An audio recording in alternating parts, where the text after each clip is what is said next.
Une chose qui est importante aussi sur le principe de la réquisition, c'est la notion de domicile. Alors évidemment pour la réquisition légale qui est faite par l'État, parce que l'État peut rien réquisitionner si c'est le domicile, il ne peut réquisitionner donc temporairement pour une période d'1 an que des locaux qui sont vacants depuis plusieurs années. Mais même au niveau du squat, de ce qu'on fait Jeudi Noir, la question de domicile est particulièrement importante. Place des Vosges, dans le bâtiment qu'on avait occupé, la propriétaire a essayé de porter plainte, enfin a porté plainte pour violation de domicile, mais la justice, la police a fait une enquête et s'est aperçu qu'il n'y avait pas de domicile. Bon là, en particulier Place des Vosges, la préfecture de police connaissait particulièrement bien le bâtiment puisqu'il y a déjà eu des tentatives de squat et la police a été obligée d'intervenir au moins 82, 88, 94, 2007 pour évacuer des occupants. Donc c'était difficile de lui faire croire qu'il y avait quelqu'un qui habitait réellement dedans après. Mais si la justice avait estimé qu'il y avait un domicile, d'une part, les occupants auraient risqué chacun 1 an de prison et 15 000 € d'amende, puisque la violation de domicile c'est du pénal, alors que l'occupation d'un bâtiment vide c'est uniquement du civil. Et surtout, on aurait pu être expulsé, quand on occupe un domicile, on peut être expulsé en 48 heures. Ce qui me semble moi une bonne chose. On est personnellement, et je pense que tous à Jeudi Noir, on est pour la protection du domicile de chacun, parce que chacun a droit d'avoir un domicile. Ouais, c'est le principe de base. C'est un principe de base, c'est un droit fondamental, et que ce droit doit absolument être respecté. Alors Manuel me disait qu'il n'y avait pas eu besoin de payer l'amende, je crois que c'est 60 000 €. Vous avez effectivement été condamné, je crois, mais vous n'avez pas eu besoin de payer cette amende. Est-ce qu'il y a en civil appel ou cassation possible ? Alors en fait, on n'a pas été condamné à une amende sur la place des Vosges, mais c'est le propriétaire, dans la procédure civile, demandait une indemnité d'occupation. Et il a obtenu d'abord 25 000 € par mois en première instance, ramené à 8 000 en appel. Donc cette somme-là, au total sur l'ensemble de l'occupation, plus les procédures, les frais divers, ça monte à 90 000 € d'indemnité. Cette somme-là, on la doit au propriétaire et pas du tout à l'État, à la différence d'une amende qu'on devrait à l'État. Et il y a eu des saisies sur les comptes des habitants à peu près entre mars et juin, pendant l'occupation. Il y a eu des saisies régulières sur les comptes des occupants. À savoir que même quand on a zéro, il y a théoriquement dans la loi un solde insaisissable qui correspond au RSA, pour permettre aux gens de vivre même quand ils sont endettés. Mais il faut savoir que même si on n'a pas, ce qui était le cas des habitants, même si on n'a pas suffisamment d'argent pour arriver à ce seuil, les habitants ils n'avaient pas 400 € sur leur compte, la banque, le propriétaire ne perçoit absolument rien, mais la banque quand même pour la simple procédure de tentative de saisie va prélever entre 60 et 120 € suivant les banques. Et ces frais-là, ils se retrouvent effectivement en négatif sur le compte des habitants. Avec parfois on a eu 2 cas sur l'ensemble des habitants saisis où la banque a décidé de fermer purement et simplement le compte en banque de la personne concernée. C'est-à-dire il y a une habitante notamment qui avait réussi à garder 20 € sur son compte et qui était, avec interdiction de découvert bien entendu, mais qui réussissait tous les mois à être à peu près légèrement en positif et pouvoir payer son téléphone portable qui lui sert pour contacter. Elle était auto-entrepreneuse et donc elle avait besoin de ce téléphone comme outil de travail pour contacter les clients. Elle arrivait à gérer petit à petit et d'un coup la banque lui a prélevé 100 € pour les frais de saisie. Donc elle est passée de plus 20 à moins 80 Et le même jour, la banque lui a envoyé un courrier en lui disant bon ben voilà, nous avons décidé de fermer votre compte sans justification, sans rien. La banque peut fermer votre compte quand elle le décide sans justification. Et c'était quel bâtiment? Et vous nous devez maintenant 80 euros. C'était quel bâtiment? Ça, c'était le bâtiment de la place des Vosges. C'est celui de la place des Vosges, d'accord. C'est celui de la place des Vosges sur lequel il y a eu des saisies. Maintenant, c'est vrai que depuis juin dernier, donc un petit peu avant le procès en appel, il n'y a pas eu de saisie depuis juin. Et dans la situation actuelle, il n'y a toujours pas de saisie, mais on est à la merci des choix des propriétaires.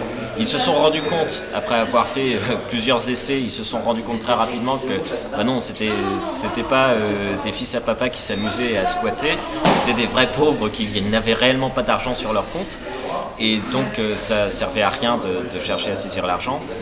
Et là, a priori, puisqu'on a été expulsé en plus depuis, il y a des chances que les propriétaires ne réclament plus d'argent et ne fassent pas de nouvelles saisies. Mais là, on est à la merci, il y a une prescription qui doit être de 5 ou 10 ans, et il suffit que un mois avant la fin de prescription, ils refassent une tentative pour que toute la procédure soit encore lancée. Donc ces 90 000 euros, ils devront peut-être les payer à vie. On a le cas dans un autre bâtiment, pour le coup, où là, bien après, presque 2 ans après la sortie du bâtiment, la propriétaire du bâtiment continue à essayer de saisir le compte des habitants et leur demande en plus, elle a obtenu 80 000 euros dans un premier procès, leur demande maintenant 450 000 euros dans un deuxième procès, c'est-à-dire 450 000 euros, c'était un bâtiment qui était beaucoup plus petit que Place des Vosges, ça représente le tiers de la valeur du bâtiment. Elle leur demande cette somme et on attend là, puisque le rendu du jugement doit être le 31 janvier. Et là, donc, le bâtiment de la Marquise est vide actuellement? Le bâtiment actuellement de la Marquise, il est vide. Il y a a priori en permanence 2 gardiens, avec il y a aussi des alarmes et des caméras, des vidéosurveillance qui ont été installées à l'intérieur. Mais ils gardent un bâtiment qui est vide, il n'y a pas d'habitants. Ils ont aussi soudé des plaques métalliques sur la porte d'entrée du bâtiment pour empêcher les intrusions, ce qui ne sert à rien puisqu'on peut entrer par 50 endroits différents. Mais voilà, c'est 2 gardiens qui sont payés 24 heures sur 24 pour garder un bâtiment. Et sinon, pour connaître les adresses des bâtiments vides, on fait comment? Si on a envie de se renseigner. On se promène dans Paris, on regarde les bâtiments. Mais par exemple, est-ce que les maires, est-ce que les autorités ont des listes de bâtiments vides? Alors, il y a les autorités au service au niveau du gouvernement, oui, ils les ont, en tout cas sur la liste des logements, puisqu'il y a une taxe sur les logements vacants et les autorités donc peuvent obtenir, elles détiennent cette liste sur les logements vacants. Et on peut leur demander donc, logiquement. Jeudi Noir l'a pas fait? A priori, cette liste, on n'a jamais réussi à l'obtenir. Je ne pense pas que la liste des personnes imposables ou autres n'est pas publique. C'est pas public, ouais. Il faudrait passer par effectivement une plainte pour pouvoir accéder à Je pense que même une plainte, l'information. Honnêtement, il faudrait demander l'autorisation de communication d'un document administratif. Mais a priori, il y a peu de chances que ce soit prévu, puisque c'est vrai que c'est quand même des documents avec les logements, la liste de logements vacants, où il y a les coordonnées fiscales des propriétaires, les coordonnées des logements vacants. Donc c'est assez logique en même temps que les données soient protégées et ne puissent pas être fournies à n'importe qui. Et Jeudi Noir, sinon, a passé en revue beaucoup de logements villes. Donc vous avez vous-même votre propre liste? Nous, on se balade beaucoup dans Paris. Alors nous, la différence, c'est qu'on s'intéresse uniquement aux immeubles entiers, parce que rentrer dans une copropriété, par exemple, pour un appartement, c'est beaucoup plus compliqué au niveau juridique quand on squatte. Et effectivement, oui, on a des listes de bâtiments vides. Et sur ce bâtiment ici, au 22 avenue Matignon, est-ce que AXA est passé vous voir depuis quelques jours ou pas du tout? Ils sont vraiment opposés? Il y a des contacts avec notre avocat et il y a eu une petite réunion avec des membres du collectif, effectivement, juste avant l'audience, un peu pour prendre la température.